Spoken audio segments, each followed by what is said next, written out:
संजय और मैं आज आपके लिए लेके आया हूँ 6 अगस्त राजस्थान करंट अफेयर। तो कुछ मोस्ट इम्पोर्टेंट क्वेश्चन हैं जिनको देखेंगे हम लोग। अगर आप हमारे चैनल को लाइक एंड सब्सक्राइब कर लेंगे तो आपको डेली ऐसे वीडियो मिलते रहेंगे। तो चलते हैं हमारे एक एक क्वेश्चन की ओर और देखते हैं। पहले हम लोग 5 अगस्त के कुछ मोस्ट इम्पोर्टेंट क्वेश्चन जो मैंने कल पढ़ाए उनका रिवीजन कर लेते हैं। तो कल का क्वेश्चन, पहला क्वेश्चन था भारत और ओमान के बीच अल नजह संयुक्त सैन्य अभ्यास राजस्थान के किस जिले में आयोजित हो रहा है। तो यह बीकानेर के महाजन फील्ड फायरिंग रेंज में आयोजित हो रहा है। चलते हैं हमारे दूसरे क्वेश्चन की ओर। हाल ही में महाराजा गंगा सिंह विश्वविद्यालय में संविधान पार्क का लोकार्पण किसने किया। तो यह कलराज मिश्रा द्वारा किया गया है। हाल ही में चर्चित स्थल आदि बद्री व कनकांचल राजस्थान के किस जिले में है। तो यह भरतपुर जिले में है। मलेशिया में आयोजित वर्ल्ड पेचकसिलाट वर्ल्ड चैंपियनशिप में राहुल सैनी ने कौन सा पदक जीता है। तो यह कांस्य पदक जीता है। चलते हैं हमारे पांचवें क्वेश्चन की ओर। राजस्थान के राजकीय विद्यालयों में इस सत्र से किस पूर्व राष्ट्रपति के नाम पर व्यक्तित्व विकास योजना शुरू की जाएगी। तो यह एपीजे अब्दुल कलाम के नाम पर योजना शुरू की जाएगी। रागेश्वरी तेल कुएं से भूगर्भिक ऊष्मा बिजली बनाई जाएगी। यह राजस्थान के किस जिले में है। तो यह बाड़मेर जिले में स्थित है। केशव बाड़ी योजना का संबंध है। तो यह आदिवासियों को भूमि विकास व जीविकोपार्जन के साधन उपलब्ध कराने हेतु सिंचाई कुओं का निर्माण हेतु है। माँ बाड़ी योजना कथोड़ी सहरिया समुदाय के शिक्षा से वंचित बालक बालिकाओं से 6 से 12 वर्ष आयु वर्ग की शिक्षा व स्वास्थ्य हेतु संचालित योजना है। चलते हैं हमारे आज के पहले क्वेश्चन की ओर। तो आज का हमारा पहला क्वेश्चन है राजस्थान इंटरनेशनल सेंटर का निर्माण किस शहर में किया जा रहा है। तो यह जयपुर में किया जा रहा है। चलते हैं हमारे अगले क्वेश्चन की ओर। हम इसकी पहले डिटेल देखेंगे।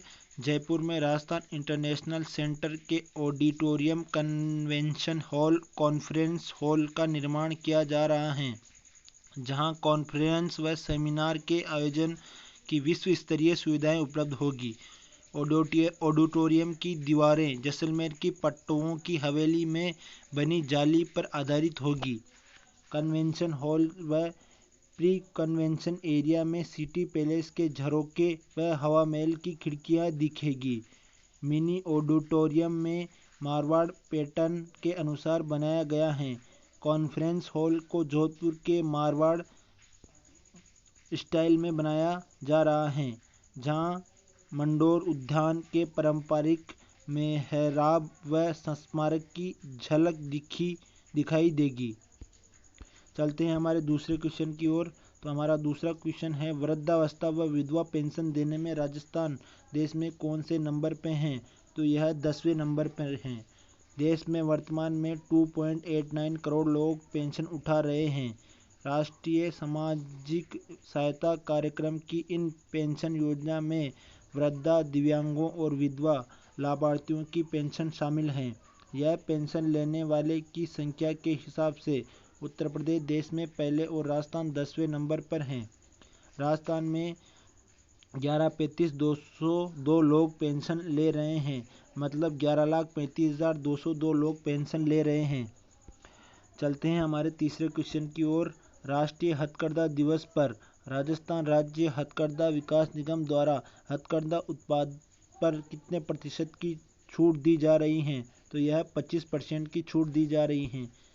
चलते हैं इसकी डिटेल देखते हैं। तो 8वें राष्ट्रीय हथकरघा दिवस 2022 के अनुसार पर राजस्थान राज्य हथकरघा विकास निगम द्वारा डिजाइन रिसोर्स सेंटर तथा बुनकर सेवा केंद्र के सहयोग से 3 अगस्त से लेकर 7 अगस्त तक हथकरघा उत्सव मनाया जा रहा है।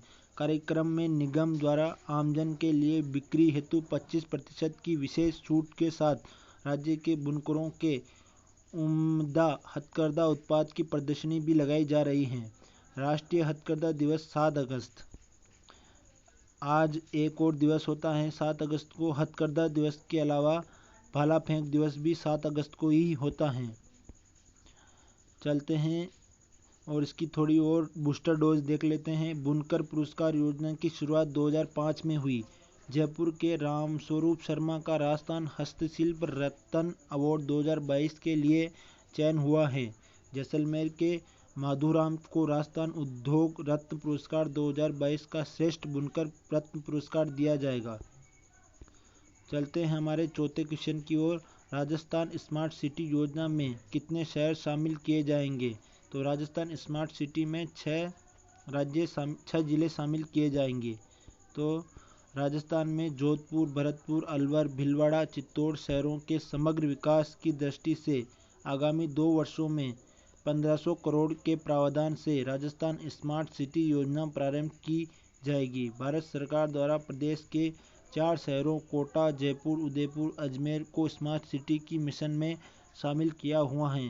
तो दोस्तों ये केंद्र सरकार का प्रोजेक्ट है और ये ऊपर वाला राजस्थान का है। चलते हैं 5वें क्वेश्चन की ओर। 5वां क्वेश्चन क्या कर रहा है? SRS द्वारा जारी संक्षिप्त जीवन तालिका में 2015 से 19 में राजस्थान की जीवन प्रत्याशा वर्ष हैं। तो 69.0 जीवन प्रत्याशा हैं। तो इसकी डिटेल देखते हैं। भारत के कार्यकाल महापंजीयक और जनगणना आयुक्त के नमूना पंजीकरण प्रणाली SRS द्वारा संक्षिप्त जीवनी तालिका 2015 से 19 जारी की गई। इसमें जन्म के समय राजस्थान की जीवन प्रत्याशा 69.0 वर्ष हो गई हैं। वर्ष 1970 से 75 में जन्म के समय राजस्थान की जीवन प्रत्याशा 48.4 वर्ष थी। पुरुषों की जीवन प्रत्याशा 68.8 वर्ष और महिला की जीवन प्रत्याशा 71.3 वर्ष है। ग्रामीण जीवन प्रत्याशा 67.9 वर्ष तथा शहरी जीवन प्रत्याशा 72.6 वर्ष हैं। चलते हैं 6ठे क्वेश्चन की ओर। राजस्थान में प्रति व्यक्ति प्रति वर्ष पानी की उपलब्धता कितने घन मीटर हैं? तो 640 घन मीटर हैं। चलते हैं हमारे अगले क्वेश्चन की ओर। अगला मुख्य तथ्य, विश्व में प्रति व्यक्ति प्रति वर्ष पानी की उपलब्धता 2000 घन मीटर है। देश में यह 1700 घन मीटर प्रति व्यक्ति प्रति वर्ष है, जबकि राजस्थान में प्रति व्यक्ति प्रति वर्ष पानी की उपलब्धता 640 घन मीटर है। प्रदेश की 71% जल योजनाएं पूर्णतः भूजल पर आधारित हैं, जबकि 75% ब्लॉक्स में भूजल की स्थिति अत्यंत गंभीर है। वर्ष 1984 में राज्य के 208 ब्लॉक सुरक्षित श्रेणी में थे। वर्तमान में यह सभी ब्लॉक्स अत्यधिक दोहित श्रेणी में आ गए हैं। चलते हैं हमारे बूस्टर डोज की ओर। तो हमारा बूस्टर डोज है राज्य के कुल 295 ब्लॉक में से वर्ष 2020 तक 37 ब्लॉक ही सुरक्षित बचे हुए हैं। भूजल के 203 ब्लॉक्स अत्यधिक दोहित, 25 ब्लॉक्स क्रिटिकल और 29 ब्लॉक अर्ध क्रिटिकल श्रेणी में हैं। प्रदेश के बड़े भूभाग में उपलब्ध भूजल पीने योग्य नहीं है। संपूर्ण देश की गुणवत्ता प्रभावित गांव ढाणियां में से 34% राजस्थान में हैं। तो आज का करंट अफेयर ख़त्म होता है। तो अगर आप हमारे चैनल पर ऐसे ही क्वेश्चन पाना चाहते हो तो लाइक एंड सब्सक्राइब कर दीजिएगा।